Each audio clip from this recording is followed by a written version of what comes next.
নৈহাটির ছাত্র পরিষদের সভাপতির দলবলের গণপিটুনিতে মৃত্যু হল টোটো চালকের। এলাকায় উত্তেজনা, ক্ষোভে ফুঁসছে নৈহাটি। মহালয়ার দিনে বাজি ফাটানো নিয়ে ঝামেলার জেরে গণপিটুনি গুরুতর আহত নৈহাটির অজয় প্রসাদের আজ মৃত্যু হল। মৃত্যুর খবর এলাকায় ছড়িয়ে পড়তেই উত্তেজনা ছড়িয়ে পড়ল নৈহাটি বঙ্কিম কলেজ এলাকায়। অজয় প্রসাদের মায়ের অভিযোগ, তৃণমূল ছাত্র পরিষদের নৈহাটির সভাপতি ঋষি মুখার্জি এবং বাবনের দলবল লোহার রড এবং বটির বাট দিয়ে মেরে মাথা ফাটিয়ে দিয়েছে। আজ তার মৃত্যু ঘটে। সব অভিযুক্তদের এখনও পুলিশ গ্রেফতার করেনি। অবিলম্বে তাদের গ্রেফতার এবং কঠোর শাস্তির দাবি জানাচ্ছে গোটা পরিবার। স্থানীয় বাসিন্দারা জাস্টিস ফর নৈহাটির দাবি তুলেছেন। আপনারা দেখুন, আজকে তাহলে আমাদের ছেলেপেলেরা আনন্দ করতে পারবে না? বেপারা ছেলেরা এসে মেরে দিয়ে চলে যাবে। এই এই এই আমাদের স্বাধীনতা এই আমরা পাচ্ছি কেন? এইগুলো হবে। আজকে আমার ঘরে ছেলে আছে, কাল ওর ঘরে ছেলে আছে, ওরা আনন্দ করবে না? হ্যাঁ, আর ঋষি দাঁড়িয়ে থেকে মার খাওয়ালো ছেলেগুলোকে। জাস্টিস ফর নৈহাটি আপনারা নিজে করছেন। ওরও তো কারো না কারো সন্তান, এও তো কারো না কারো সন্তানকে যখন একই পাড়ায় যখন বড় হয়েছি তখন একটা ছেলেকে মারছে, আমি আটকাবো না।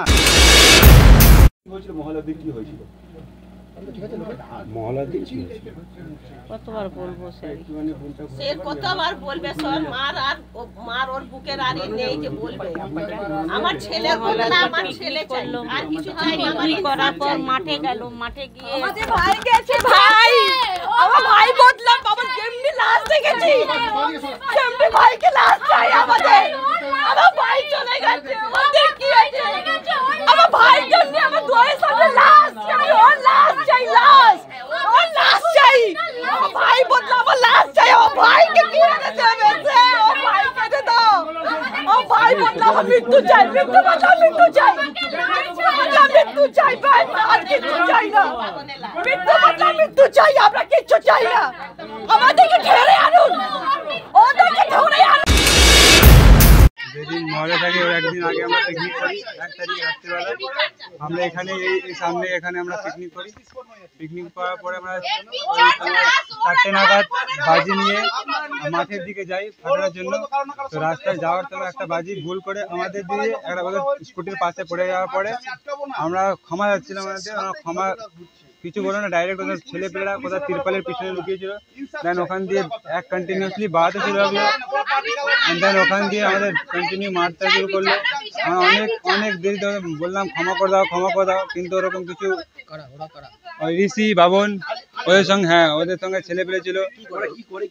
ওই তো ইউনিয়ন করে এখানে পার্টি অফিস সামনে একটা টিএমসি ইউনিয়ন পার্টি, যেটা এখন কলেজে যেটা করে পাশে এখানে ইউনিয়ন অফিস। ওখানে এখন আমরা সন্ধ্যেবেলাও দেখতে পেয়েছি অনেক মেয়ে পেয়ে, রাত্রিবেলাও অনেকগুলো মেয়ে, সকাল 4টে নাগাদ মারপিট হচ্ছে। তখন আমার সামনে মেয়েদের আগে বাঁচিয়ে বলছে কি তোমরা আগে যাও, পিছনে যারা বাস চালাচ্ছিল, বাসের ফাটি চালাচ্ছিল। ওর পরে আমাদের কি বলে, যখন মারার পরে আমাদের ছেলেপেলেরা যখন হসপিটালে যায় ট্রিটমেন্ট করাতে, ওখান দিয়ে আমাদের নাকি ভাগিয়ে দেয়। যে নর্মাল ছেলেরা যায়, যে মাথা ফাটা ফাটিনি, ওদের তো ওখান দিয়ে ট্রিটমেন্ট করি, সঙ্গে সঙ্গে পুলিশ তুলে নেয়।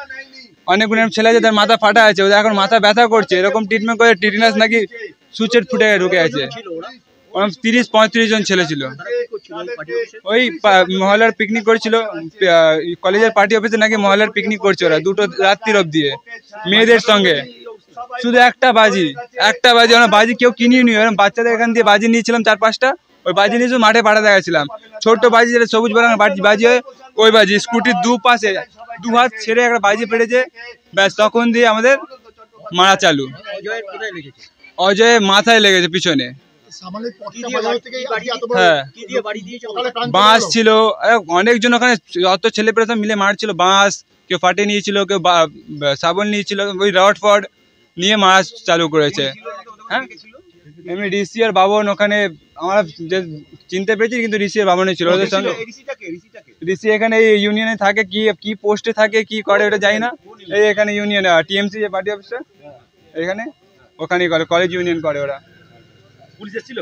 পুলিশ তো আমাদের পাড়ায় তো একবারও দেখতে আসেনি। এখান দিয়ে যখন যেদিন সকালবেলা হয়েছে ওই দিন দিয়ে সকাল দিয়ে পুলিশ প্রোটেকশন ওখানে নাকি ইউনিয়ন পার্টি অফিসের সামনে আছে, ওর বাড়ির সামনে আছে। এখনো আপনারা যেতে কলেজের সামনে এখনো পুলিশ দাঁড়িয়ে আছে। আপনি যেখানে যাবেন ওখানে ওদের পুলিশ প্রশাসন আমাদের এখানে পাড়ায় একবার দেখতেও আসেনি। কি কলেজ ছেলেপেলে আমাদের ছেলেপেলেকে মারবি কিনা ওরকম কিছু দেখতে আসেনি পুলিশ। হ্যাঁ, এখানে একবার আসতে নেই, এখানে আমাদের মেরে যে ছেলেপেলে পরেও আসছে মারতে পারবে। আমি জানি না কোথায় গ্রেপ্তার করেছে। যেদিন আমরা গেছিলাম আমাদের ছেলেপেলেদের গ্রেপ্তার করেছে, তখন তো দেখছি ভালো করে টেবিলে বসে হাত পা হিলাচ্ছে, চা পা খাচ্ছে। কখন গ্রেপ্তার করেছে আমি তো এটা জানি না, ওদের সঙ্গে বাবন কখন গ্রেপ্তার হয়েছে ওটাও জানি না। আমরা নিজের ছেলে পেলেকে নিয়ে বিজি আছি। আমি সকালকে আমরা রাত্রির 11টা নাগাদ হসপিটাল দিয়ে দিচ্ছি গ্যালাক্সি দিয়ে। আমরা ন্যায় চাই, যেরকম আমাদের সঙ্গে হয়েছে ওরকম আমরা ওদের সঙ্গেও চাই। আমার নাম রাহুল কুমার, আমি এই পাড়ার ভাই, আর বলতে গেলে পাড়াতে ভাই হই, আর কিছু কি বলবো। আমি বলতে চাই যে দুজন ধরা পড়েছে, আর কে জন ছিল ওরা সবাই যেন ধরা পড়ুক, ঠিক আছে? কারা ছিল আমরা জানি না, শুধু দুজনের নাম জানি, ঋষি আর বাবান। আর ওনার সাথে কে ছিল জানি না, ওরা ধরা পড়েনি। ওরা কি মেরেছিল? ওরাই মেরেছিল। কি দিয়ে মেরেছিল?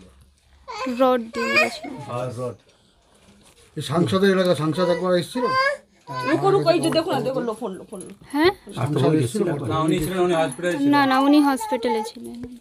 কি করবেন দিদি? পরিবার তো রয়ে গেল, ওর উপরে ডিপেন্ডেবল ছিল। ওদেরকে অ্যারেস্ট করুন, অ্যারেস্ট করে যেটা হয় ওইগুলো করুন।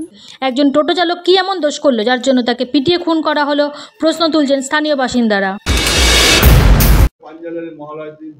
এটা নৈহাটির মানুষকে পার্থভৌমিককে জিজ্ঞেস করা উচিত। নৈহাটির মানুষকে পার্থভৌমিককে জিজ্ঞাসা করা উচিত কি ব্যারাকপুর শান্ত আছে, নৈহাটি অশান্ত হলো কেন? কি ব্যারাকপুর শান্ত আছে, পার্থভৌমিকের বাড়ি অশান্ত হচ্ছে কেন? পার্থভৌমিকের দুজন মদ খেয়ে তোলাবাজি করে মারামারি করছে। মহালয়া দিন পিকনিক হয়ে করে আসলে ও তো নিজেই 1:30টা অবধি মদ খায় ক্লাবে বসে। পাড়ায় যখন পার্থভৌমিক নিজে একটা মাতাল, মদ খায় ওই ক্লাবে বসে, সবাই জানে। সবাই 8টা 9টা 10টার মধ্যে খেয়ে বাড়ি ফিরে যায়, ও 1:30টা অবধি খায়।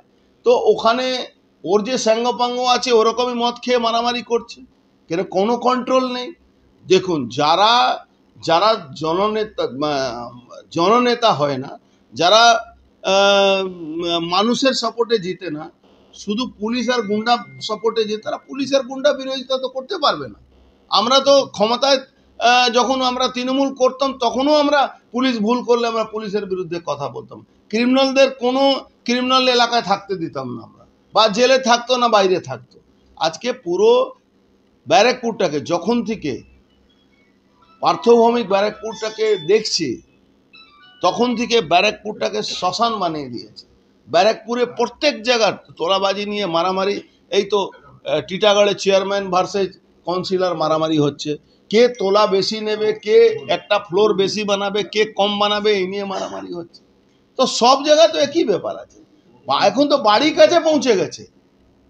এখন দেখ কেমন লাগে, তুই তো নৈহাটি মানুষকে শিল্পী সাহিত্যিক নাটকবাজ বলে ভোটটা নিলি, এখন দেখ কেমন লাগে কে কি করেছে। আরে কলেজের সামনে, কলেজটাই তো ড্রাগ বিক্রি করার একটা আখড়া হয়েছে। ওই পুরো রেল কলোনি, পুরো রেল চত্বরটাকে তো ড্রাগ বিক্রি করা একটা মানে সেন্টার বানিয়ে দিয়েছে। ওখানে ড্রাগ থেকে নিয়ে যত 2 নম্বরই কাজ, মহিলাদেরকে নিয়ে যত বাইরে থেকে ওখানে নিয়ে এসে, মানে মহিলা পাচার থেকে নিয়ে, মহিলা দুষ্কর্ম থেকে নিয়ে প্রত্যেকটা হোটেলে চলে যান, পার্থভৌমিকের কমিশন নিচ্ছে, ওখানে বার থেকে নিচ্ছে, আপনার ওখানে যা 2 নম্বরই কাজগুলো হোটেলে হয় সব ওখান থেকে পয়সা নিচ্ছে। বাসীকে উঠে দাঁড়াতে হবে, মেরুদণ্ডটা সোজা করতে হবে, ব্যাকবোন সোজা করতে হবে। এই পার্থভৌমিকে কলার ধরে জিজ্ঞেস করতে হবে কি তোমার বাড়ির কাছে এই ঘটনাটা ঘটছে কেন? তুমি অন্য জায়গায় ঝামেলা লাগিয়ে মজা নিচ্ছিলে, এবার দেখ কেমন লাগে।